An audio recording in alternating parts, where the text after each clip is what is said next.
Hi everybody. So this morning I wanted to share some things with you that have come to light for me in the last few days. As you can see, well, you probably can't see, but I'm actually staying in a tree house at the moment, which has been something that I always dreamed of. I always thought it would be pretty cool to live in a tree house, and dreams do come true for some of us. You see, here in the village where I am, there was a 9-year-old girl who was pregnant. This has shaken me quite deeply. As a mother of an 18-year-old and as a 14-year-old, I can't imagine them as parents. They're boys. Well, they're not. They're young men. And normally I discuss things like this with my children, but I can't even get my head around it, to be honest. It wasn't rape. It's just a thing that happens here. It is a very remote village in the north of Brazil. And girls as young as 12 are regularly pregnant. And this is one of the things that, as I travel around the world and I visit some of these remote islands in the Pacific and, here in Latin America and, the islands around the world, you see things. You get to see the world from a very different lens. And one of the reasons why I'm so passionate about the work that I do around social justice and education and international laws, and those of us who've had the opportunity to become successful and influential, for us to stand up and actually speak about certain things, is because what we see happening in our own country, because let's be honest, most of us are from the Western world, the first world, as we like to call it. But how can we really say that we're from the first world if we're not bringing light and we're not adding a voice or giving a voice, or helping the world to become aware of situations like I'm being faced with at the moment? I became pregnant at the age of 25 with my firstborn son.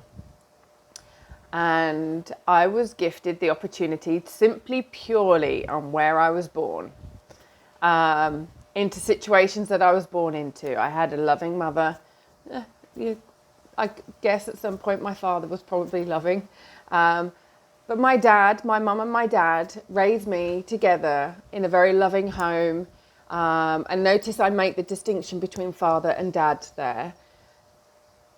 In England, and many of us who have been incredibly successful, we grew up with a lot of opportunities available to us. I drove past the school the other night, and opposite the school, there's a church. Now, the best kept building in this village is the church.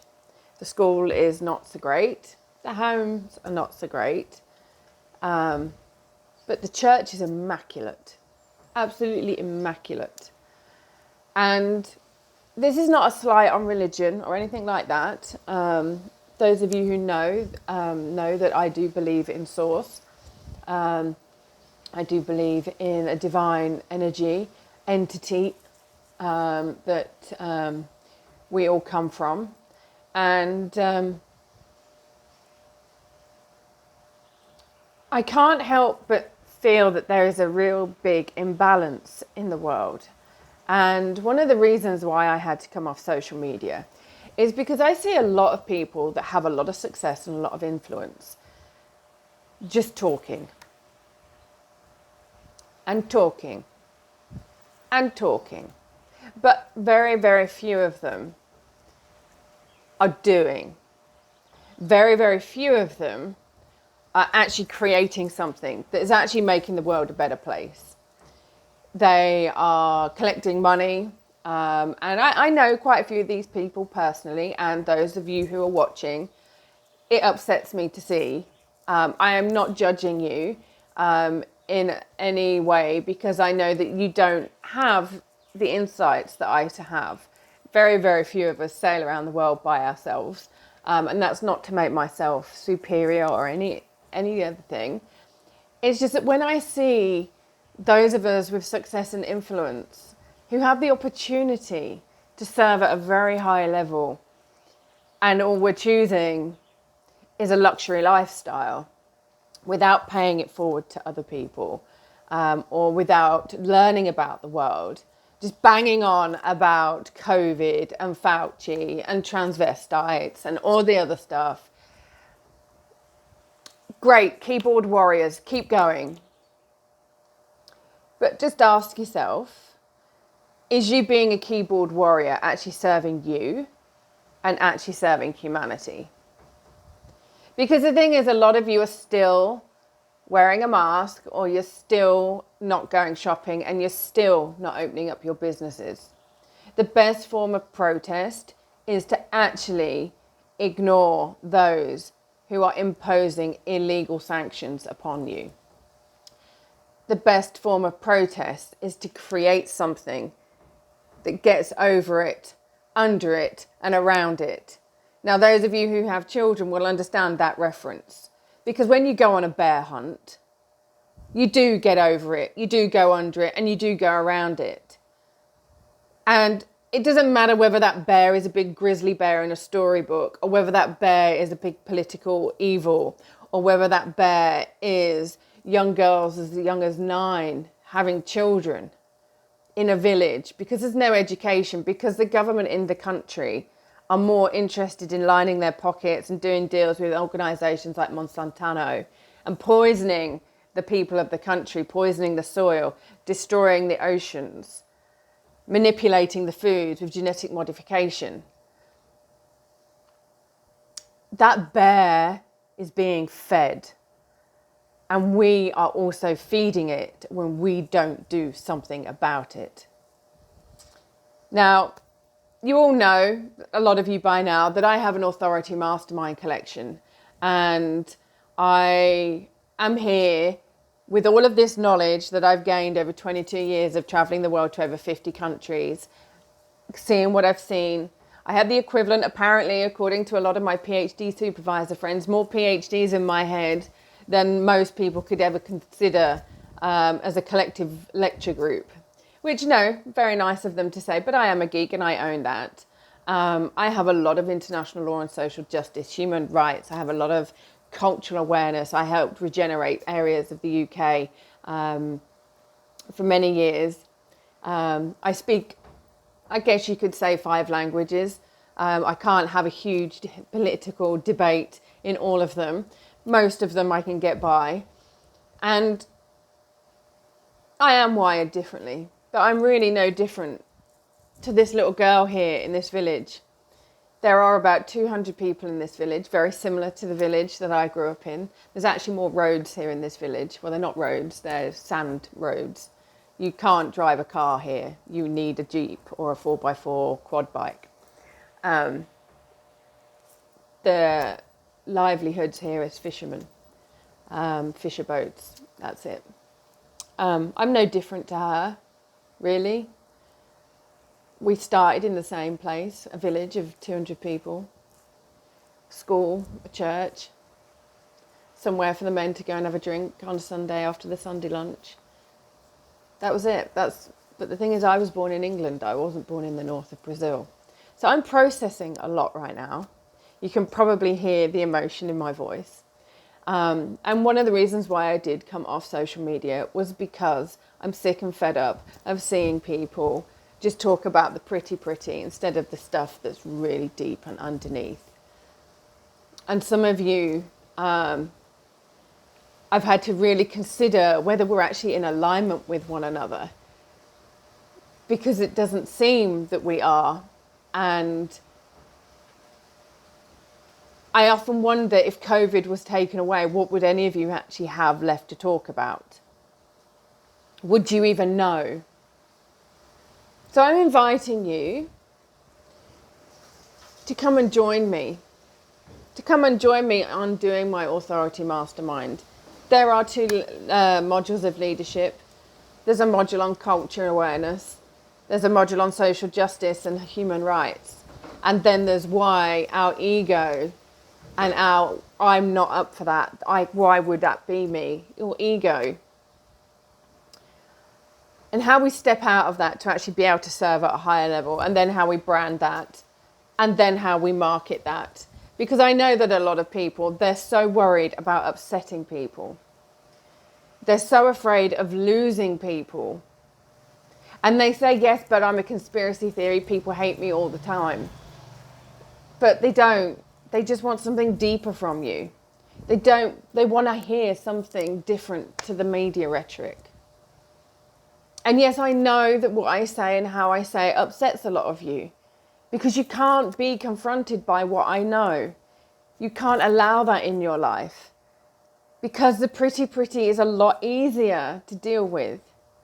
You know, this beautiful shell lamp, where is it there? This beautiful shell lamp, stunning. I am in a beautiful wooden, I'm in a tree house. I'm in a fucking tree house. You know, I have a beautiful bed, you know, with the drapes and everything. I'm living in luxury. And I feel guilty. And I'm processing that, because why should I feel guilty? Because I have worked my fucking ass off to get to where I am. And every day I miss my children. Yesterday I had a really difficult day of missing my children. And I'm at the end of writing another book. I'm writing a chapter in another book, which has brought up a lot of emotions for me as well. And this is the life of an author. And when you do the Authority Mastermind, these are some of the things I get you present to. It's not just about writing a book, writing a few tens of thousands of words. It's about going on a healing journey. It's about realizing that nothing is about us. Nothing in this world is truly about us. It's about how we are of service to others. And I only want to work with people who really truly want to be of service to others, who do want to open their eyes to the world. I only want to work with people who want to use their success and their influence, which is all relative, by the way. You know, whether you've got $300 or whether you've got $3,000 or $300,000 or 300 million in your bank account really does not make that much difference to me. Because as my mother always used to say to me, it's not the size of your wallet, it's the size of your heart that counts. But so many of us are living in ego.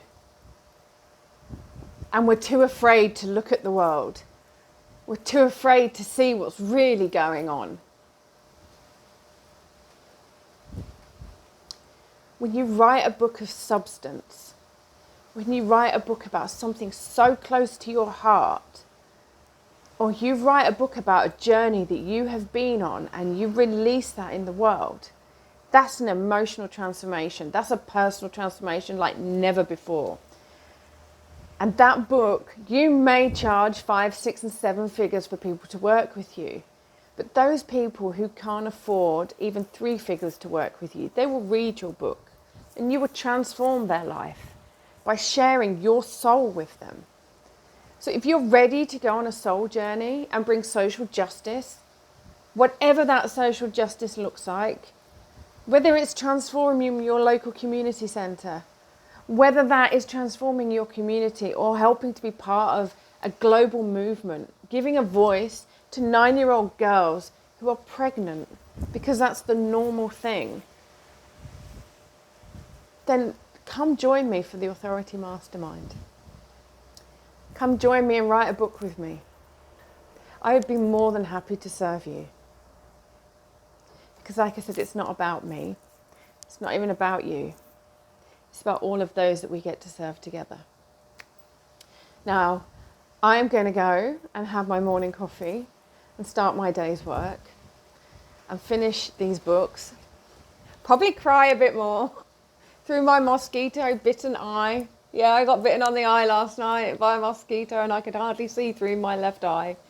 But hey ho, it is what it is. Welcome to jungle life. But if you want to join me, I'm not as scary as some people like to think I am. I am really a pussycat. I might roar like a lioness at times, but it's because I care. It's because this heart of mine, it bleeds for a lot of people because of what I've seen. And those of you who've seen stuff that can't unsee it, then the Authority Mastermind is also for you.